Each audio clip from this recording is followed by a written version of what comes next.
Hello there, my name is Luke and I'm a designer here at Lux Kitchen Designs, where we show you the everyday life of being a kitchen designer. Now, I've had a customer approach us and they're having a house built on their farm and they want a lovely farmhouse kitchen to go in there to complement this brand new house. Um, so really the first stages for this were for us to go out on site, have a little look at what's being built, the space available. Then we'll take the architect plans off the client and start working on the design. So we scheduled in a site visit on the one day of the year where the whole of England was flooded. As you can see, it was a bit of a challenge to get to, but after a lot of U-turns and going through swimming pools, we eventually found the farm. Now, I didn't record any footage of the farm as this was our first visit, and I didn't want to record a customer's potential new house without asking them. I didn't want to ask them because it was our first time meeting and I wanted to crack on with the job. However, it was very cold and there was no roof on the property. Okay, so this is the architect plan that's coming from the customer. It's obviously been drawn up by their architect.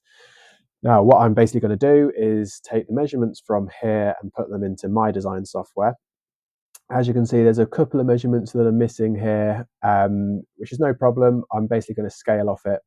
Now, back in the day, you used to go down to the bottom here, print the plan out, and use this as a scale with your scale rule. We don't have to do that these days. I basically use software where I can physically measure it off the screen. Just a couple of things that we need to be a little bit careful of. If you zoom right into here, you can actually see that we're measuring from blockwork to blockwork, and we need to add the plasterboard on afterwards. All right, let's get into it.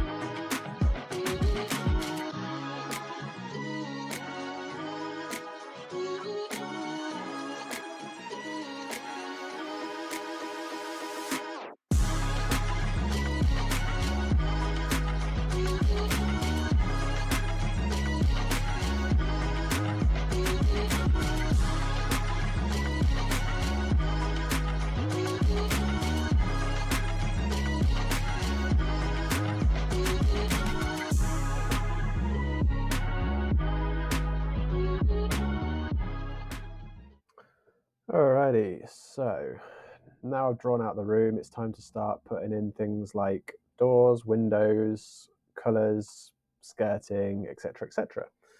So what I like to use on SketchUp is this feature here, which is the Cosmos browser.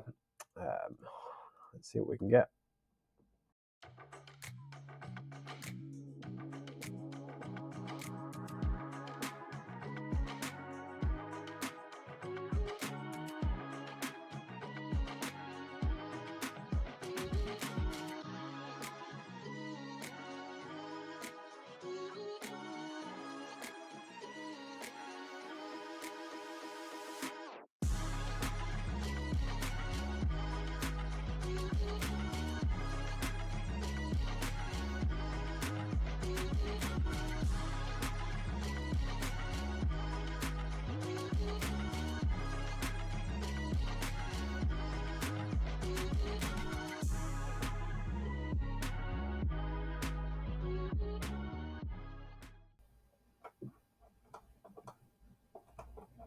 All right, that's the room furnished out. So now it's time to start putting the kitchen in. Now the customer wanted an in-frame shaker, so that's what I'm going to do. So it's day 3 of designing this kitchen. Now you might be thinking, what have I been doing in 3 days where I've only just drawn the room out? Well, there's other things going on in this job. So I've been going out to kitchens that are currently being fitted, making sure everything's going smoothly, talking to the fitters, keeping the communication going. I've also visited various potential customers as well, dropped off some samples from one customer, picked up some samples from another customer, just went through any sort of questions they had, which can take a bit of time. And then, yeah, back home, then onto the accounting side of things. But it's a new day now. I've had my coffee and I'm ready to put this kitchen in. So To put the kitchen in, it's fairly easy. So I've basically drawn most standard sizes of each kitchen unit in each kitchen range. So it's just a case of, copy and pasting it in. Let's copy that and pop him in. And then it's just literally moving it, dragging it, dropping it, putting it where it wants to go, until we've got a kitchen. So I've already started thinking about this, because initially when we were talking about putting a run of units under here, under the window, with a Belfast sink right in the centre of it, along this wall here with a Aga cooker, and then they want a nice big island with seating on. So initially we spoke about having the island running this way down the length of it. However, now I can kind of see the room as a plan view, if you like, looking down on it from above. They also want a dining table, and I don't want it to be too cramped for them, especially because it's a new house, and the last thing you want is to build a house from scratch and find that there's points where it's too tight and stuff like that. So what I'm kind of thinking is living space here. So I have a TV, maybe a media unit along this wall here. Units, as we discussed there, maybe have the island go the other way. And I might actually think about bringing this wall out and turning it into more of a peninsula rather than an island. And that means we can get a good dining table on this space here. So I have already started plotting this out, but for the sake of the video, I'll start from scratch and just start putting it in so you can see. All right, let's get on to it.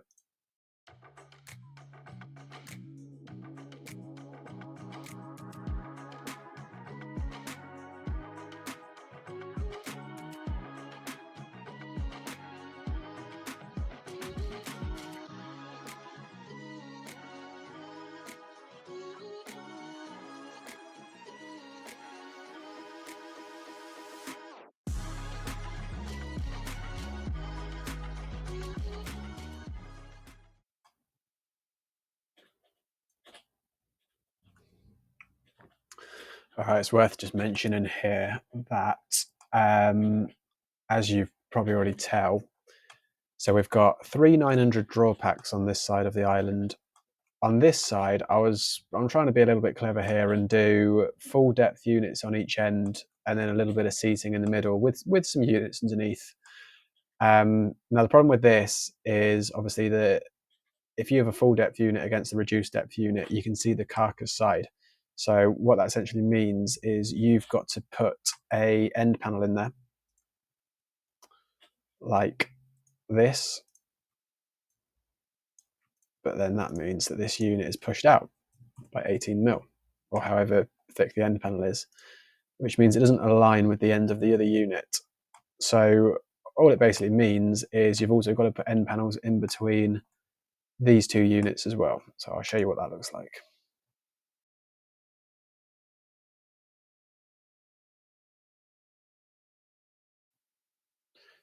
There we go. So just by putting end panels in between each one, it means that each side of the island now ends up flush, and then that means we can either put a nice big end panel on there, or we can put a waterfall end with the worktop. But it makes the kitchen look a lot more grand. I've just realised as well I need to put a frame on these. Another thing as well, if you're looking at doing this on your kitchen, to save a bit of money, what you can do, you don't have to use full depth end panels for these. You can use a little bit of plinth if you want, that gives the illusion of a full depth end panel. Or you can use a full end panel, split it in half, and use both halves to do each side. And that goes with a lot of things as well. So the end panels each side of your Belfast sink, for example, they don't have to go all the way back.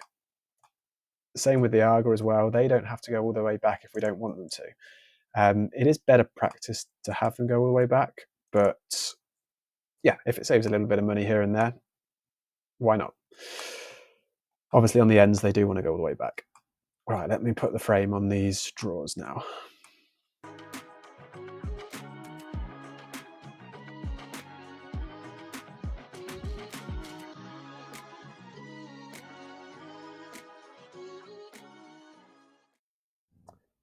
All right, I've just had a quick tea break.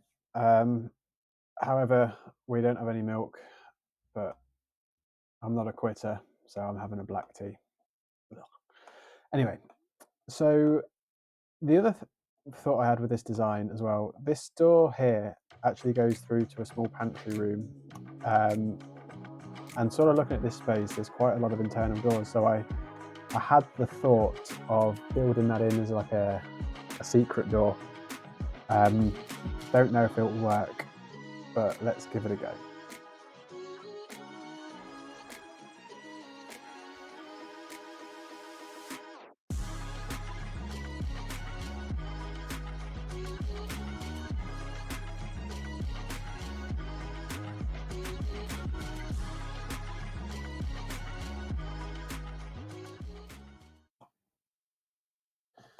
So another thing the customer asked for is to have a little bit of a bar section here.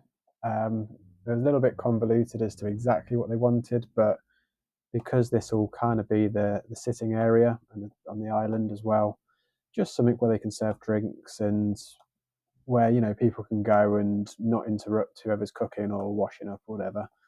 So yeah, what I'm basically doing now is I'm pulling up a design I did a few days ago, which is this. And essentially I'm going to copy and paste it in, but then change it so it fits in the space a bit better. But it's a good starting point because this essentially has a under-counter fridge, which this customer might want, or they might want a wine cooler, but it's the same size. It's got the sort of wraparound dresser, and then you don't see it at the moment, but this white back here will render as a mirrored back. So it looks kind of funky. We'll start there as a bit of a starting point, and then I'll make it work for their space.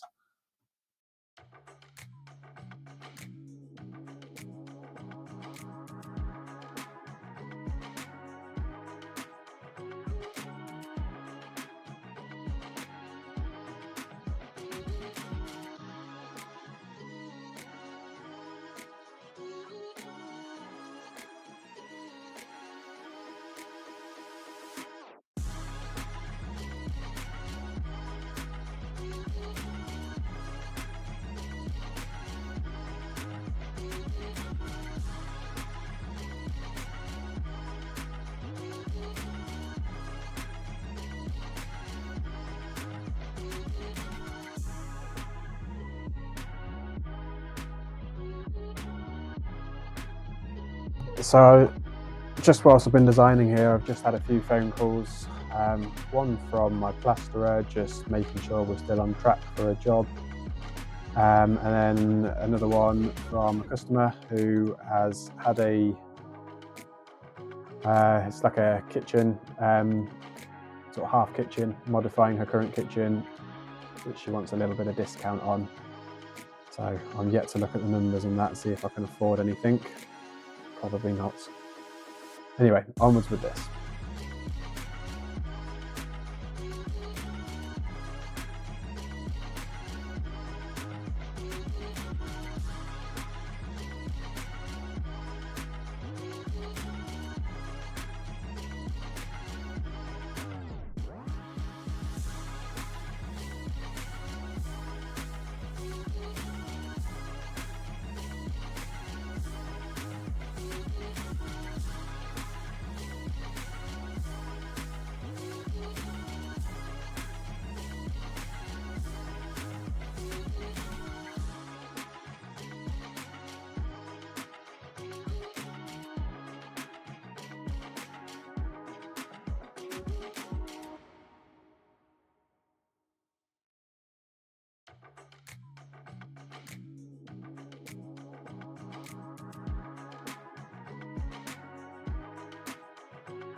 So I'm on like day 4 or day 5 of this.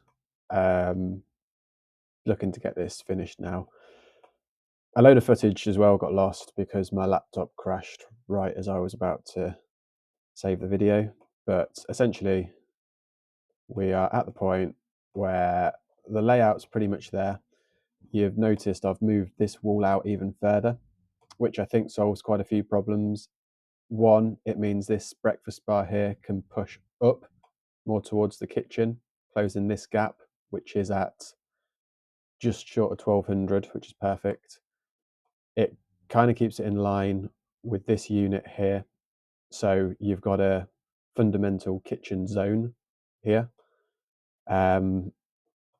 What it also does is round the other side, it gives us plenty of wall space for a bit of a snug area. So my thoughts are have a corner sofa here, a chaise longue or something. Then we could put a lovely media unit on that wall there. Because this essentially will be a stud wall coming out here, it means it'll be hollow, so we can run things like HDMI cables through there, power cables, and have a really nice sort of media wall. Or depending on budgets, you could just mount a TV on the wall there and do away with the furniture side of things. But yeah, this is pretty much the layout I think we're going to go for. I just need to do final things like add handles on and dress it out a little bit. But it's essentially there. I'll use this as a bit of a starting point, present this, see what clients think. It might be that they had something that they really wanted that we didn't discuss that isn't in this design.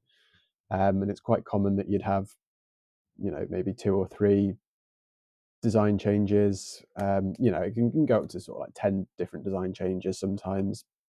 But really, the important thing is getting it to a point that the customer is 100% happy that they want to proceed with it. And obviously, money comes into play a little bit as well. It might be that having a 30 mil top with a profile on stretches the budget, and it might be that we just go with a 30 mil top with just a bevel profile on. It might be that we're going with a 20 mil top brings the price down a little bit more. Having a full height splashback behind here might not be required. Having the window ceiling quartz might not be required. There's a lot of stuff we can do to get the price down. Take the mirrored backs out, take some of these lights out. We could do away with this sort of hidden door system here. There's plenty of ways we can adjust that, and that's sort of part of the conversation that we have in the next stage. So yeah, I'll get this finished. I'll get it rendered up as well, and then I'll leave it at that. And then obviously afterwards, the process moving forwards is I'll get this priced up. We'll meet the customer at the showroom. That gives them the chance to sort of play with the kitchen units, make sure they're happy with the quality and everything. They can see the design, they can get a ballpark of what it's going to cost. And at that point, really, that's when we have an honest conversation about, is this within your budget range? If it's not, can we achieve something in your budget range? If not, then no problem. We're probably not the best company for you, but to be honest, 9 times out of 10, we can usually get it within the budget range because of the way our business model is. Because we don't own our own showroom, we use our manufacturer's showroom. That means that we don't have the huge overheads that other companies have. So generally, when we're working on a like-for-like basis with other products, we're always the ones that come out less, but we don't compromise on quality. Right, let's get this finished off.